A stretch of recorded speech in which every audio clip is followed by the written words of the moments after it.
કેમ છો વિદ્યાર્થી મિત્રો? આજે ધોરણ 1માં આપણે ઇંગ્લિશ શીખીશું. જે વિદ્યાર્થી પાસે ચોપડી ન હોય એ વિદ્યાર્થીઓએ ચોપડી લઈ લેવી. અગાઉ આપણે શીખી ગયા હતા કે અંગ્રેજી ઉચ્ચારનું ગુજરાતી અને ગુજરાતી ઉચ્ચારનું અંગ્રેજી, એથી ઝેડ સુધી આપણે શીખી ગયા હતા. એનું એ થાય, બીનું બ થાય, સીનું ક થાય અને ડીનું ડ થાય. એવી જ રીતના ગુજરાતીનું ઇંગ્લિશમાં એનું એ થાય, બનું બી થાય, કનું સી થાય, ડનું ડી થાય. એવી જ રીતના આપણે ઝેડ સુધી શીખી ગયા હતા. હવે આજે આપણે શીખીશું આઈવાળા સ્પેલિંગ. આઈવાળા સ્પેલિંગ કેવી રીતના શીખીશું એ હું તમને આજે સમજાવીશ. અહીંયા શું લખ્યું છે? ઈ ડ. તો વિદ્યાર્થી મિત્રો, ઈનું અંગ્રેજીમાં આઈ થાય, ડનું અંગ્રેજીમાં ડી થાય. એટલે આ આઈ અને ડી એટલે શું વંચાય? ઈ ડ. શું વંચાય?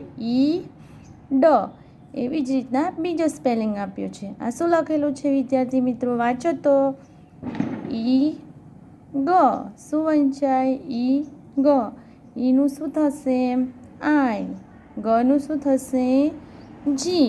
તો ઈ ગ શું વંચાય અંગ્રેજીમાં? ઈ ગ. બાજુમાં સ્પેલિંગ આપેલો છે, એમાં વાંચો તો આ શું વંચાય? શું છે બાળકો? બોલો તો. ઈ મ. Very good. ઈ મ. તો આઈ એમ શું વંચાય? ઈ મ. શું વંચાય? ઈ મ. હવે આ સ્પેલિંગના આધારે આપણે નીચેના સ્પેલિંગ શીખીશું. તો વિદ્યાર્થી મિત્રો, કોણ બોલશે? આ શું લખેલું છે? બોલો તો. શું લખેલું છે? કી ડ. શું લખેલું છે? કી ડ.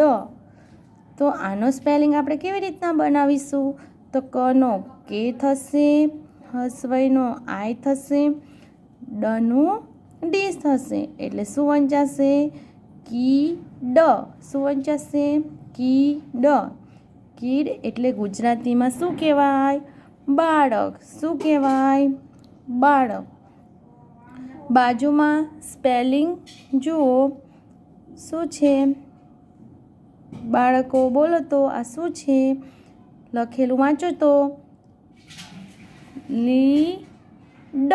શું લખેલું છે? લી ડ. તો કોણ બોલશે? લનું શું થશે? લનો એલ થશે, હસવઈનો આઈ થશે અને ડનું ડી થશે. તો શું વંચાશે? લી ડ. શું વંચાશે? લી ડ. લીડ એટલે શું કહેવાય? ઢાંકણું. શું કહેવાય? ઢાંકણું. તમે બધાએ ઢાંકણું તો જોયું જ હશે. ઢાંકણું ક્યાં હોય? જ્યારે મમ્મી રસોઈ બનાવે ત્યારે ઉપર કોઈ પણ વસ્તુ બનાવતી વખતે ઉપર શું ઢાંકેલું હોય? ઢાંકણું. શું ઢાંકેલું હોય? ઢાંકણું. લીડ એટલે શું કહેવાય? ઢાંકણું. બરાબર. હવે આપણે જોઈશું બાજુનું સ્પેલિંગ. આ કોણ વાંચશે?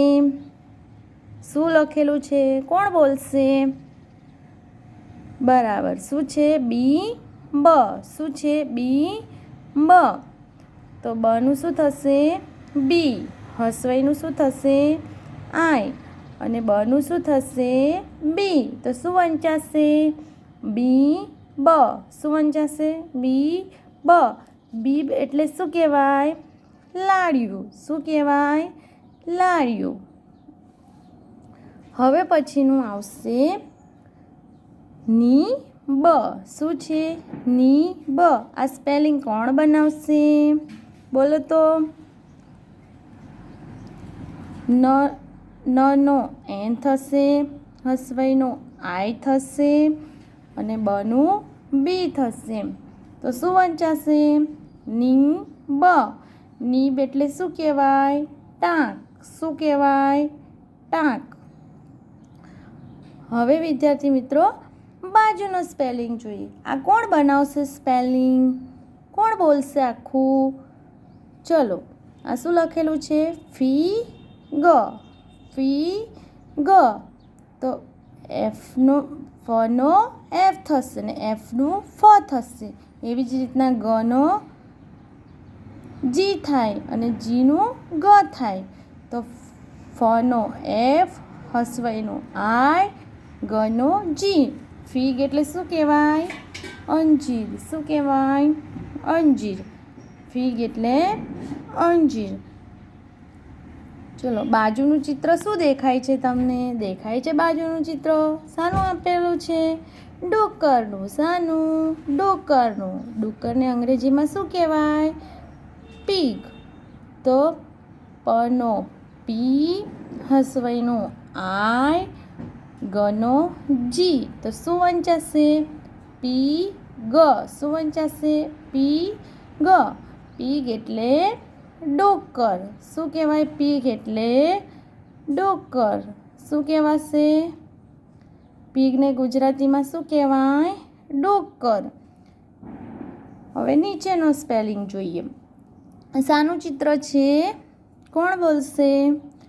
ડબ્બો. શાનું ચિત્ર છે? ડબ્બાનું ચિત્ર. તો ડબ્બાને અંગ્રેજીમાં શું કહેવાશે? વાંચો તો કોણ બોલશે? બી ન. શું કહેવાય? બી ન. તો બીનો બનો બી થશે, હસવઈનો આય થશે, નનો એન થશે. બીન એટલે શું કહેવાય? ડબ્બો. શું કહેવાય? ડબ્બો. બાજુમાં શાનું ચિત્ર આપેલું છે? ઓળખાય છે આ ચિત્ર? શાનું છે? કોણ બોલશે વિદ્યાર્થી મિત્રો? આ માછલીનું ચિત્ર છે. માછલી ક્યાં રહે? પાણીમાં. ક્યાં રહે માછલી? પાણીમાં. માછલી પાણીમાં રહે છે. આ શું લખેલું છે? વાંચો તો. ફી ન. ફી ન. તો ફનો એફ થશે, હસવઈનો આય થશે, નનું એન થશે. ફીનને ગુજરાતીમાં પાંખ કહેવાય. શું કહેવાય?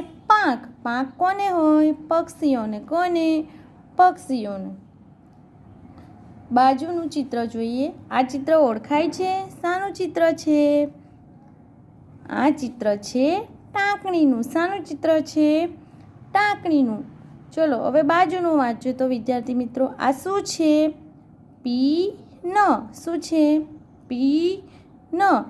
પીન એટલે શું કહેવાય? ટાંકણી. હવે આપણે પનું શું થશે? કોણ બોલશે? પનો પી, હસવઈનું આય, એનનું ન અને નનું એન થશે. પીન એટલે શું કહેવાય? ટાંકણી. શું કહેવાય? ટાંકણી. હવે આપણે જોઈશું બીજો સ્પેલિંગ. આ કોણ વાંચશે? શું લખેલું છે? ટી ન. શું લખેલું છે? ટી ન. તો ટીનું ટ, આયનું હસવઈ થશે અને એનનો ન. એવી રીતના ટનો ટી, હસવઈનું આય, નનો એન. ટીન એટલે શું કહેવાય? ડબ્બો. ડબ્બો તો તમે બધાએ જોયો જ હશે. ડબ્બો ક્યાં હોય? આપણા ઘરમાં. ડબ્બામાં આપણે અમુક વસ્તુ મૂકતા હોઈએ છીએ. ચાલો બાળકો, બાજુનું ચિત્ર તો બધાને ઓળખાવું જ જોઈએ. આ ચિત્ર તો બધાએ જોયેલું જ હશે. જોયેલું છે ને બાળકો? આ ચિત્ર શાનું છે? બોલો તો. હોઠનું ચિત્ર છે. શાનું ચિત્ર છે? હોઠ. તો આ શું લખેલું છે? બોલો તો. શું લખેલું છે? લી પ. શું લખેલું છે? લી પ. લનો એલ થાય, હસવઈનું આય થશે અને પનું પી થશે. તો શું કહેવાય? લીપ એટલે હોઠ. શું કહેવાય ગુજરાતીમાં? લીપ એટલે હોઠ. એવી જ રીતના આપણે અંગ્રેજીનું ગુજરાતીમાં કરી જોઈએ. તો એલનો લ કહેવાય, આયનો હસવઈ કહેવાય, પનો પીનો પ કહેવાય. લીપ એટલે હોઠ. બાજુનું ચિત્ર શું છે? ઓળખાય છે બધાને? શું છે? આ તો અંગ્રેજીમાં 6 આપેલા છે. શું આપેલા છે? 6. તો 6નો સ્પેલિંગ બનાવવાનો છે. આ શું લખેલું છે? બોલો તો. 6. શું લખેલું છે? 6. 6. તો સનું આવશે S, હસવાઈનું આવશે I અને કસનું આવશે X. 6 એટલે 6. 6 એટલે 6. તો વિદ્યાર્થી મિત્રો, આ ચોપડીમાં જે સ્પેલિંગ આપ્યા છે તે એકવાર નોટમાં લખવાના રહેશે.